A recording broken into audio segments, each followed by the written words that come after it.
la arquitectura azteca.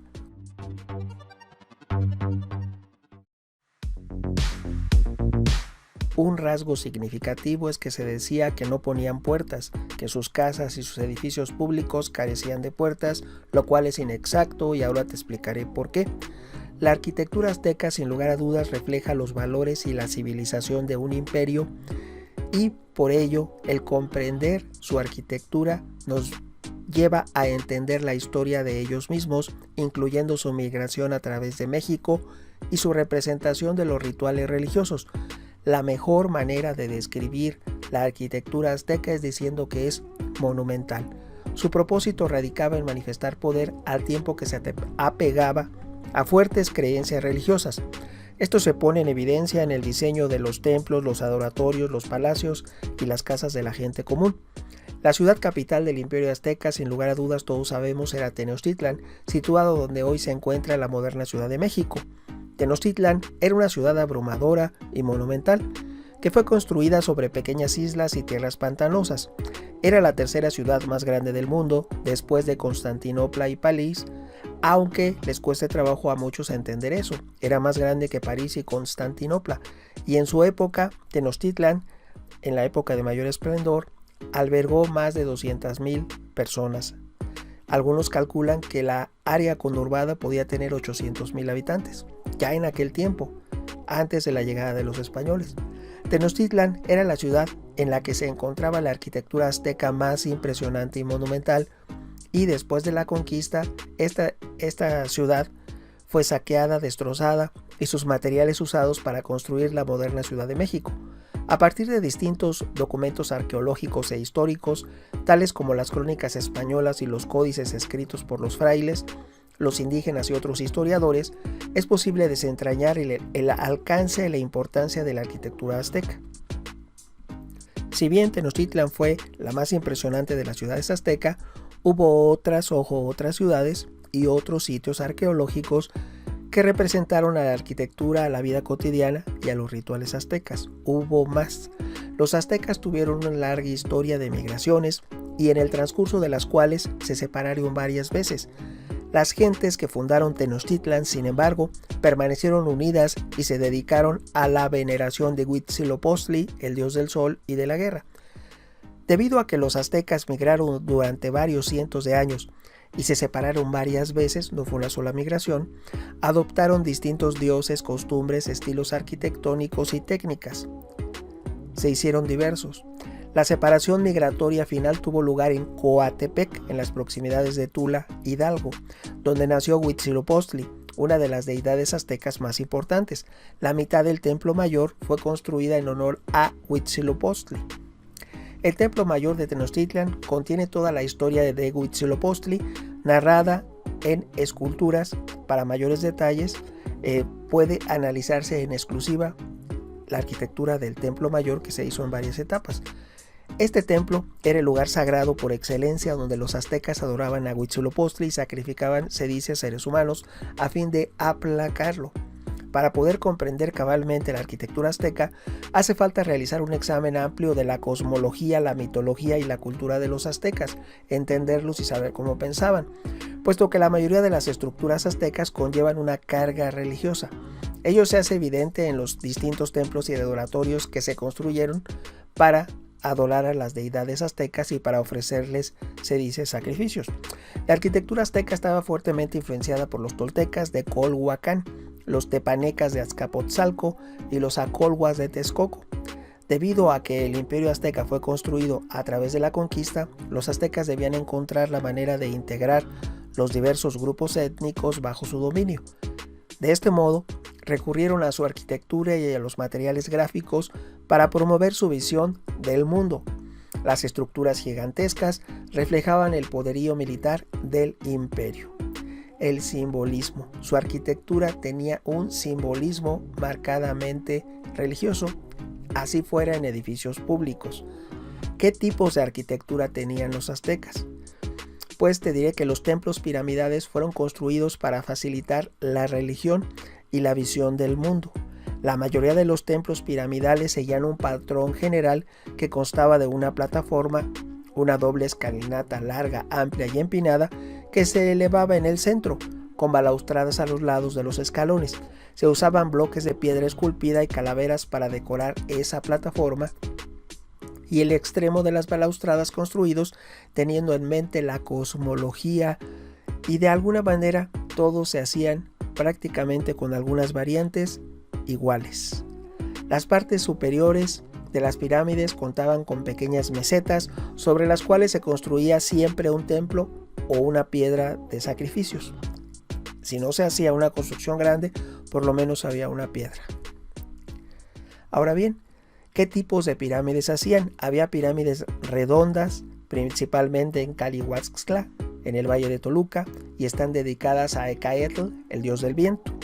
También había pirámides con escalinatas gemelas, y el templo es el mismo templo mayor, es el mayor ejemplo de ellas. Había adoratorios. Los adoratorios construían importantes estructuras religiosas que estaban diseminadas a lo largo de todo el imperio. También había ciudades capitales tempranas y había ciudades capitales estado que gozaban de cierta autonomía. Las ciudades capitales tempranas, el trazado general y la arquitectura de estas estaban planificados formalmente alrededor de un centro. No solamente los españoles hacían una plaza mayor, los aztecas hacían lo mismo, planificaban sus ciudades con un centro. De hecho, el mercado de Tlatelolco podía albergar 20,000 personas, no es propiamente el centro, pero es un lugar público que albergaba 20,000 personas, y el centro de la capital de Tenochtitlan podía albergar hasta 8,000 personas. Las capitales ciudades-estado eran ciudades que ejercían el control de las provincias y que por lo general habían sido planificadas en forma similar a la de las ciudades capitales más locales. Las capitales de las ciudades también estaban orientadas cosmológicamente. Se consideraban las estrellas para ubicar el trazo de las ciudades capitales. El imperio azteca era grande y dominaba a muchas culturas. La mayoría de las ciudades-estado tenía muy poco o ningún contacto con Tenochtitlan. Como resultado, las capitales de ciudades-estado jugaron un papel más importante en la vida cotidiana de las personas que la misma Tenochtitlan, cosa que no se dice y que la mayoría de las veces se ignora. Todas las ciudades tenían canchas de juego de pelota. Fueron utilizadas estas canchas para jugar este famoso juego mesoamericano y que por lo general estaban construidas siendo la tradicional. Tenían prácticamente la misma forma las canchas del juego de pelota. Aquí vamos a aclarar una cosa. Hay unos historiadores que argumentan que eran un juego únicamente religioso y otros dicen que era un juego popular. Habría que ver y debatir cada una de las pruebas para sopesar cuál relato tendrá mayor veracidad.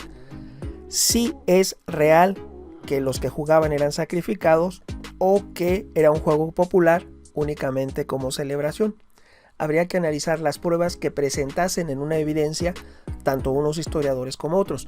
Lo lógico que hace suponer es que era un juego popular y que no tenía que sacrificarse nadie y que en causas excepcionales podía haber un modo ritual de juego, que no todos los días que se jugaba se hacía en modo ritual. Solamente el modo ritual era para ocasiones especiales, pero regularmente pudiese decirse que pudiese ser un juego popular únicamente, que se ha tratado de desvirtuar como algo para demeritar las culturas mesoamericanas que gustaban del juego de pelota. Ahora bien, acueductos y represas. Todas las importantes ciudades contaban con formas de llevar agua para sus habitantes. Les hablo del Imperio Azteca. Las ciudades importantes que nos vienen a la mente son Tenochtitlan y Tlatelolco, las cuales fueron erigidas sobre islas pequeñas y pantanosas a lo largo del lago de Texcoco. Dichas islas cenagosas contaban con una cantidad limitada de agua potable, de manera que hubo que construir un acueducto para transportar agua dulce sobre el lago desde los manantiales que se encontraban en tierra firme, sobre todo en Chapultepec. En el actual, donde está el castillo de Chapultepec, allá había un manantial, hoy en día ya no hay nada, pero de ahí había jardines, era un lugar fabuloso, lleno de vegetación. De hecho, se dice que ahí estuvo ubicado uno de los zoológicos del Tlatoani, en Chapultepec, y ahí venían manantiales, no solamente de ese cerro, sino de otros más. Y todos ellos aportaban agua a la Ciudad de México y algunos a Tlatelolco. Los mercados. Todas las ciudades importantes, ojo, todas, no nada más Tenochtitlan, todas tenían prósperos mercados que estaban cerca de ellas o ubicadas a un costado. Según cronistas españoles, la ley azteca exigía que cada ciudad tuviera un mercado y que llevase provisiones a cada ciudad. No podían venderse camino al mercado por temor a que el dios del mercado castigara al infractor. Ese puede ser una leyenda únicamente para demeritar. Lo único que podemos tomar es que efectivamente la ley azteca imponía un mercado por ciudad. Cada población tenía que tener un lugar donde las personas pudiesen comprar y vender, lo cual transformó en muy próspero al imperio azteca, ya que el comercio genera riqueza y como todos por obligación tenían que tener comercio porque tenían que tener lugares de mercado, entonces el imperio azteca se convirtió en el más rico de América, aún más que los incas. El azteca era mucho más rico. Los jardines. Muchos jardines aztecas fueron diseñados a partir de un antiguo jardín que descubrió Moctezuma I en Huaxtepec y que alguna vez perteneció a los ancestros.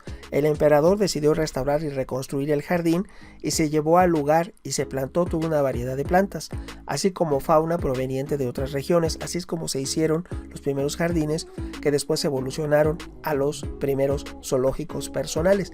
Incluso en la Gran Tenochtitlan había un lugar donde se tenían aves de todos los lugares del imperio y en otro donde se tenían animales tales como jaguares traídos de Yucatán, etc. Materiales y técnicas de construcción. Los aztecas eran diestros constructores y artesanos que usaron cinceles, piedras duras y navajas de obsidiana a modo de herramientas. Ciertamente tenían puertas las casas y los edificios públicos. Muchos de los materiales usados eran los mismos que se usaron durante alrededor de 2000 años en el Valle Central de México. Aquí voy a aclarar una situación. Las chapas, porque una cosa es que le pongas puerta y le pongas un travesaño o una tranca. Una tranca es una especie de madera que impide que la puerta se abra y otra cosa es que pongas cerraduras. Lo que queda a descubrir es si los aztecas ponían cerraduras efectivas, si eran cerraduras de madera o cómo era el mecanismo para abrir y cerrar esas puertas. Ahí es donde entraría un enigma a descubrir. Sin embargo, te diré que en las construcciones que se han estudiado, las más recientes que se hicieron en Tenochtitlan, las últimas, los aztecas comenzaron a concentrarse en la solidez de sus edificios. Debido a que su suelo paulatinamente se iba hundiendo, ellos pensaban en cómo hacerlos más sólidos. Como resultado de ello se utilizó ampliamente el tezontle, que es una piedra volcánica fuerte y liviana. El tezontle era muy popular porque resultaba fácil de tallar y su textura era de colores muy atractivos. Se usó en la construcción de edificios monumentales, como rellenos de muros y para hacer techos. Los aztecas atribuyeron la gran cantidad de piedra de tezontle a la destrucción del mundo, según la leyenda de los soles, la cual explica que durante la era del tercer sol, Cleotinua huyó y hubo una lluvia de fuego que destruyó el mundo dejando el tezontle en la superficie. También te diré que en cuanto a la construcción y la arquitectura, otra técnica popular de los aztecas que se empleó para evitar el hundimiento de la ciudad fue el uso de plataformas como cimientos o encajar pilotes de madera en la tierra en apretada formación. Esto quedó a la vista durante las excavaciones cuando estaban los españoles destruyendo la ciudad para hacer sus casas. Se dieron cuenta de estos métodos de construcción. El metal, con excepción del oro y el cobre, porque muchos dicen que los aztecas eran neolíticos, lo cual es falso. Ellos dominaban la metalurgia del oro de una manera prodigiosa, lo que nos llega a nuestros días como ejemplo, que es lo mínimo que pudimos llegar a descubrir, porque el 99.9% de las orfebrerías de oro de los aztecas fueron destruidas, se fundieron y se repartieron entre los conquistadores y se llevó ese metal a España sin darle importancia en su trabajo, su filigrana, su grabado. Ellos eran expertos y dominaban mejor que los españoles en ese tiempo la orfebrería del oro. También sabían de otros metales como el cobre, así que no podemos decir que era una civilización que no conocía los metales. Ahora bien, se dice que otros metales como el acero y el hierro era desconocido para los aztecas y se usaron, por lo tanto, cuerdas, cuñas u otros medios para cortar la piedra, en tanto que la arena y el agua se utilizaban comúnmente como abrasivos. La mayoría de los materiales de construcción usados por los aztecas eran de la región, o los adquirían por medio de comercio. Por eso les hablo, cada ciudad tenía un lugar de comercio, que era muy importante para todos los intercambios.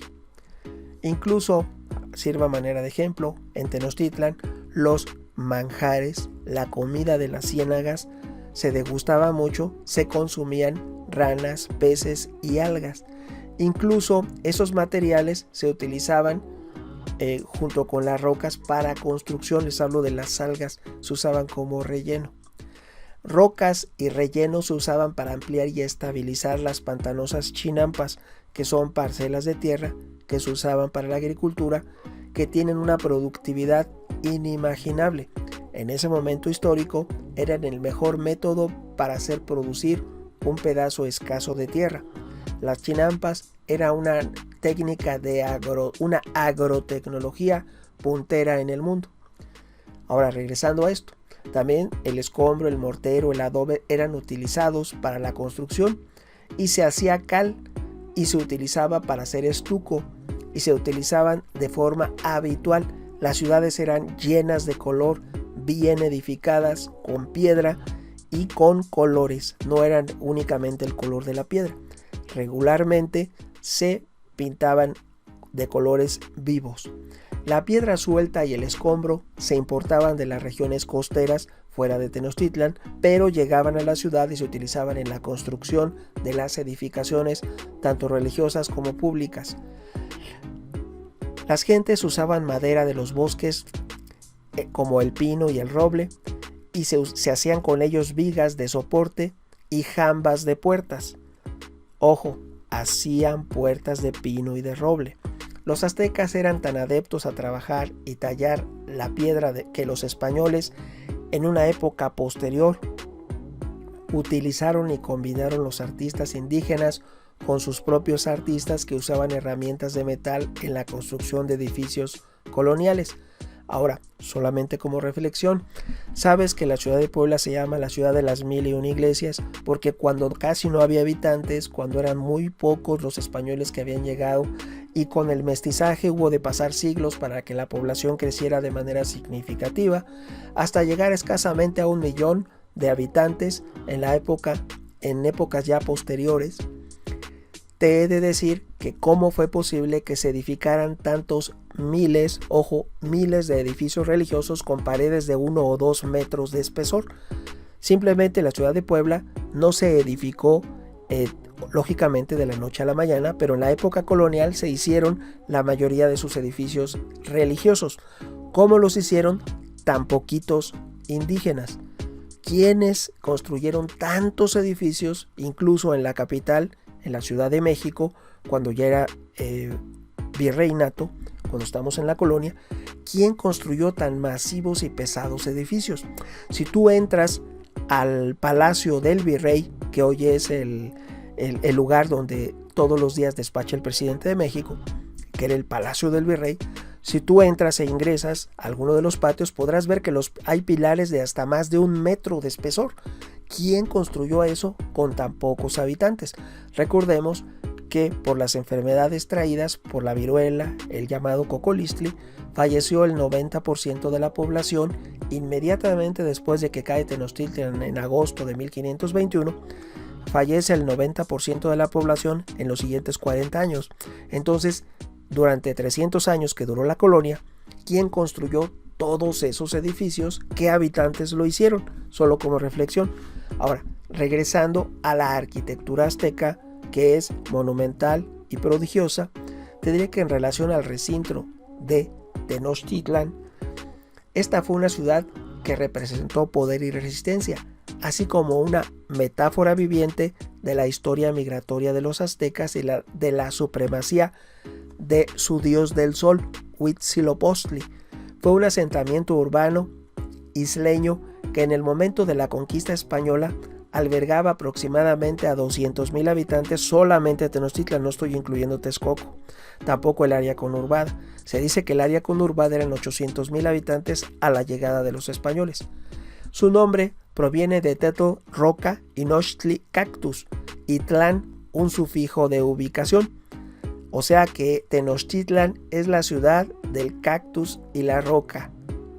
También se cree que la ciudad recibió su nombre por Tenoch, un rey sacerdote que gobernó a los mexicas cuando la ciudad fue fundada en el año de 1325 de nuestra era. Tenoch había conducido a su gente a lo largo de los años y de privaciones en el Valle Central de México, y durante todo ese tiempo siguió devotamente las señales de Huitzilopochtli que llevaron a la fundación de Tenochtitlan.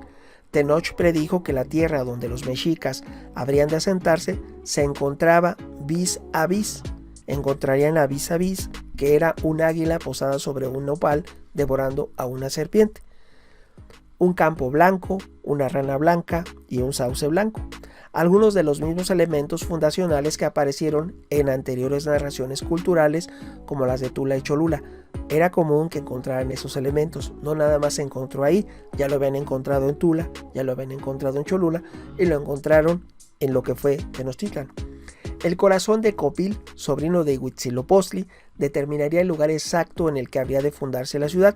Copil era el hijo de Malinalxóchtli, la diosa hermana de Huitzilopochtli, y Malinalxóchtli era una hechicera malévola que los aztecas, que los mexicas abandonaron en Malinalco debido a sus malignas actividades de brujería.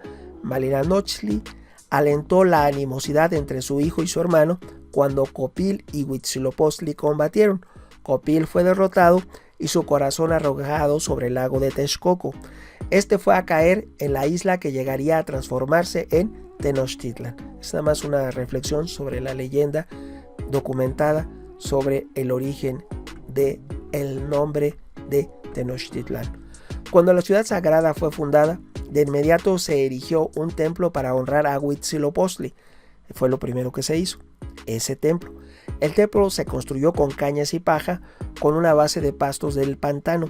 Según la historia azteca, esa noche Huitzilopochtli le habló a un sacerdote y le aconsejó dividir la ciudad en 4 campán, 4 grandes barrios o distritos, con un templo dedicado a él, a Huitzilopochtli, en el centro. Este núcleo llegó a ser el recinto ceremonial de Tenochtitlan, con el templo mayor en el centro rodeado de otros templos y adoratorios que se fueron construyendo posteriormente. El complejo estaba rodeado por un muro y solo se podía entrar al mismo a través de 4 puertas orientadas hacia los 4 puntos cardinales, como las calzadas que conducían hacia afuera de la ciudad. Al principio, Tenochtitlan estaba estructurada de la misma manera que otras capitales de ciudades-estado, con un área central planificada y una región organizada en las afueras del recinto.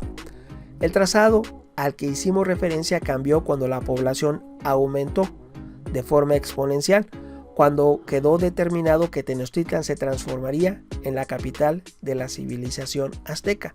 La ciudad fue renovada. Los arquitectos de Tenochtitlan tomaron prestados muchos atributos estilísticos como la cuadrícula urbana de Teotihuacán y de Tula. Cuando la ciudad fue reconstruida, la ciudad tolteca de Tula fue saqueada. Muchos monumentos toltecas fueron incorporados a, Tenochtitlan. Uno de los rasgos definitorios de la arquitectura azteca en Tenochtitlan fueron los enormes edificios, debido a que las estructuras eran enormes y estaban asentadas sobre una isla pantanosa y barrosa, continuamente se hundían. Como resultado, se agregaban nuevas capas a las estructuras preexistentes. Esto se aplica de manera particular al Templo Mayor, situado en la plaza central. Los primeros edificios españoles sufrieron el mismo problema, se hundían rápidamente. Para afirmar su dominación, los españoles construyeron la actual Ciudad de México encima de la ciudad de Tenochtitlan. En algunas partes de la Ciudad de México, las estructuras aztecas se encuentran literalmente 8 metros abajo de las calles de la ciudad. ¿Y tú, qué opinas de la arquitectura de la Ciudad de México, de la antigua Tenochtitlan? Podemos encontrarla a 8 metros abajo de las calles de la actual Ciudad de México. Amigos y amigas, gracias.